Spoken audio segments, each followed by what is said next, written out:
Steve Green and I work with Millhouse Properties. One of the most common questions we get from owners is whether or not that they should rent their home out to UNC students. We live in a college town, and most of the rental market is comprised of students. That being said, we do look at a couple of factors when we're giving an owner a recommendation as to whether or not they should allow students to rent their home. The first of that is location. If you have a property that is right downtown, specifically between Franklin and campus, it is of your best interest to rent to students. They want to live there. That's where they want to be.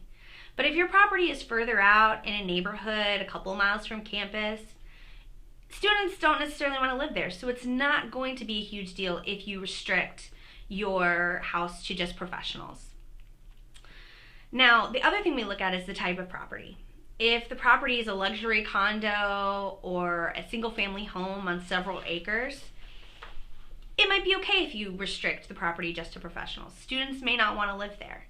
But if you're a townhouse or an apartment in a complex that's right next to campus, odds are pretty good that the people that want to live there are students. Most professionals don't want to be right there in that type of property. So restricting your home to only allow professionals could be a disservice to you. We often have owners that straight up do not want to rent to students, and that's fine. That's their prerogative. It's their home. But we do like to warn all of our owners that, again, the rental market here in Chapel Hill and in Carrboro really is almost all students. So by not allowing students to live in your home, you're cutting the market in half, if not more than that.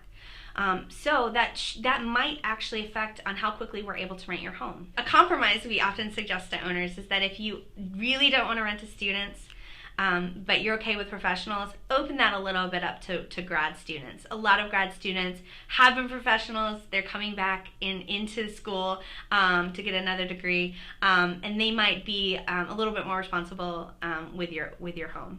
We rent to hundreds of students, and most of them take great care of the properties that they live in. We encourage owners to open up their minds and their homes to all types of tenants. If you have any questions about your property and whether or not you should rent to students, give us a call here at Millhouse Properties.